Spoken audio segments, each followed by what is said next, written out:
En Perfil estamos conversando con Iván Colmenares. Venimos abordando el tema político, reflexiones que nos han permitido indagar sobre lo que está pasando y lo que pueda pasar en Portuguesa. El tema México es muy importante. El tema México representa más allá de lo geopolítico. Es el hecho de que están circunscritas las posibilidades de algunas decisiones que permita que el país, y sobre todo el ciudadano común, salga de los conflictos. Hay una creencia en el político de que efectivamente él es el resumen del sentimiento de la mayoría. Pero cuando usted no es la bisagra entre esa mayoría y el ejercicio del poder, tiende a cometer errores. Aunque no somos infalibles, la obligación es ser acertado para que la gente así lo percibe y termine opinando a favor de esa posibilidad. ¿Qué cree usted que pueda resultar de esas conversaciones en México, toda vez que el lunes debe anunciarse el resultado de ese encuentro, de este segundo encuentro? Déjame terminarte un poco la opinión de Antonia, cuando dije que la única que hace oposición es una exageración pedagógica, pero los protagonistas, y eso le ha dado frutos por su coraje, por su valentía. Pero también Jovito Villegas ha sido un vocero de la oposición en Sucre, Carlos Emilio Barrio, Balmore Betancourt. Esos son liderazgos que no se improvisan y por eso quizás se repitan. La gente toma como referencia ante la crisis el pasado más reciente. En el chavismo, Hugo Chávez tiene una referencia todavía, un peso muy importante, a pesar de que tiene varios años de fallecido. O sea, la gente empieza a recordar en tiempos de crisis eso. Y por eso, la vigencia de algunos liderazgos. Yo siempre lo he dicho, y ayer se lo reiteraba para John, ¿qué tal si tú te pones de candidato? Le digo, ya yo no puedo. O sea, eso te eleva los egos, te eleva el reconocimiento. Pero tú sabes lo que yo quiero ser. Yo quiero ser diputado de la Asamblea Nacional. Embajador, siempre digo que quiero ser embajador. Entonces, la política se recicla, a veces se recicla, lamentablemente, pero es que la política siempre es la misma política. Pero en el tema de México yo sí tengo esperanza. Yo no sé si peco de ingenuo. Pero es que en esta condición el gobierno va a México, el régimen va a México, asfixiado, no tiene ningún ingreso legítimo. No tenemos gasolina, no tenemos vacuna, no tenemos comida, o la comida que hay es a precio realmente para mucha gente nada accesible. Entonces hay unas condiciones de este lado y hay unas condiciones en la oposición también muy difíciles que obliga a buscar algunas cosas. Algún acuerdo de salvación nacional que llamó Juan Guaidó. Pero entonces, cuando se negocia, se tiene una cartera y la cartera del gobierno está cargada, tiene que dar, mientras que la oposición tiene que utilizar un tercero para dar lo que le pide. Porque el gobierno le pide a la oposición que influya en la decisión de acabar con el bloqueo, por ejemplo. Mientras el gobierno sí tiene materialmente las cosas en sus manos. Entonces, eso no coloca a la oposición en una situación en el entorno de la negociación de mucha debilidad o de mucha incertidumbre. No, porque es que en cuanto al bloqueo, eso no es ningún bloqueo. Aquí no hay ningún jerarca del régimen que no cargue una camioneta importada. Que no vienen de Cuba ni de Irán. Pero es que el bloqueo no lo están sufriendo los dirigentes. Porque es que hay gente de oposición. Es que aquí no hay ningún bloqueo. Las sanciones aquí son individuales. Hay gente de oposición que también trae carros importados. Y aquí en Portuguesa los tenemos. Aquí en el Estado, claro. En la misma oposición de aquí en Portuguesa. Sí, hay dos o tres.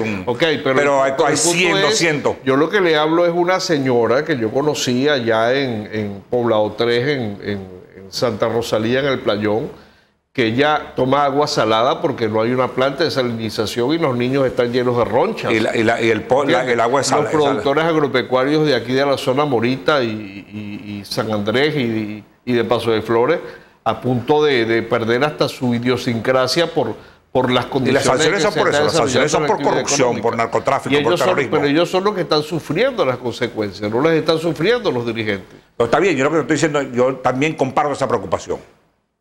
Pero yo te pregunto, Irán tiene 20 años de sanciones y no ha dejado de producir gasolina.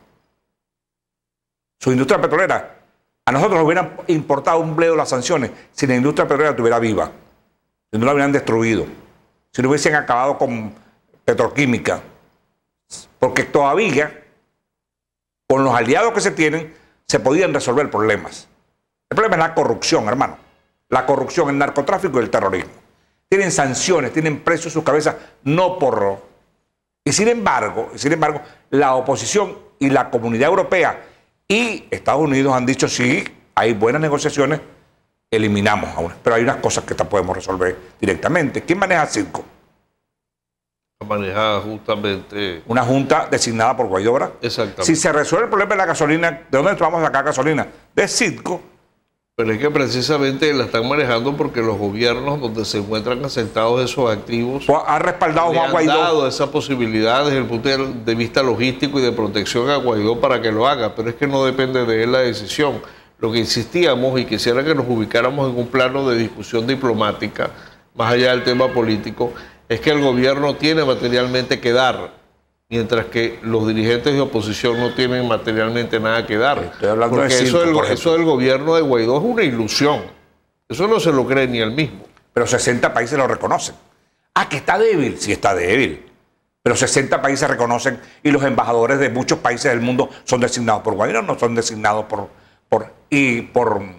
Maduro. Y sin embargo, hay vientos de cambio cuando dice podemos reanudar las relaciones consulares con Estados Unidos. Bueno, nosotros tenemos un problema, por ejemplo, de aranceles que no se le cobran a los importadores de productos que compiten con los productos que tenemos en Venezuela. Yo le puedo hacer una carta al presidente Maduro, que llaman algunos, y él me lo va a resolver. Pero que sí. ¿Cómo? A los aranceles en los países afuera. Para los que ingresan al país productos que compiten con el producto nacional. Yo traigo azúcar de Brasil. Ay, pero eso es culpa de Guaidó. Eso es culpa de Maduro. Pero él no me lo va a resolver. Guaidó no me lo va a resolver, que es el presidente supuestamente, según algunos argumentan. Pero es un presidente para la comunidad internacional. Reconocimiento para la entonces tengo que seguir conversando con Maduro, que es el que me puede resolver los problemas del país. Ahora sí te entendí la pregunta. Okay. Sí, exacto, la tiene que resolver. Entonces es culpa de Guaidó que el señor Maduro permita que la industria azucarera tenga tantos problemas como los que tiene ahora. Al contrario. A un circuito que además funcionaba sin necesidad de nadie. Al contrario, lo que se le nota al ingeniero Guaidó es mucha debilidad. Y entonces, ¿para qué el diálogo? Y mucho ataque. ¿Por qué va acá el diálogo? Mucho talento, pero mucho ataque. Incluso de la misma oposición. Es que ahí es donde vienen los problemas. Sí. Todos los liderazgos nuestros han demolido la propia oposición. Y los tecleadores de WhatsApp y de Twitter. El gobierno... Y hoy le vuelvo a preguntar, yo cambiando la pregunta para la política, si nosotros no logramos ningunos acuerdos, ¿le vamos a echar la culpa a Maduro? ¿A participar unidos en una palabra? No es culpa de Maduro, es culpa de nosotros. Pero volviendo al tema del diálogo. Entonces, si es inútil un gobierno, o si es inútil una representación, ¿para qué el diálogo, hermano? Porque el diálogo... ¿Por qué Maduro se sienta en la mesa con la gente de Guaidó? El diálogo destranca el juego. Y el gobierno está reconociendo, y lo ha dicho de manera insistente, está reconociendo 2015, que hay una guerra económica. El país al principio no se lo creía, pero en la medida que el tiempo ha transcurrido han comprendido que si hay un bloqueo, si hay un cierre de posibilidades de que se hagan transacciones todo. internacionales con Venezuela. Tú pudiste aguantar la pela si tú no destruyes el aparato productivo nacional. Si tú no hubieses expropiado 7,5 millones de hectáreas, este país no necesitaba importar ni maíz, ni caña de azúcar, ni arroz, ni sorgo, ni ajonjolí, ni café. O sea, ese producto de las sanciones, ese producto de la irresponsabilidad, de la corrupción, de la indolencia, de la falta de políticas económicas claras para el país. Cuando tú acabaste la industria petrolera, te robaste, enriqueciste a Rafael Ramírez y a todo ese gentío que has enriquecido. ¿Cómo fue eso?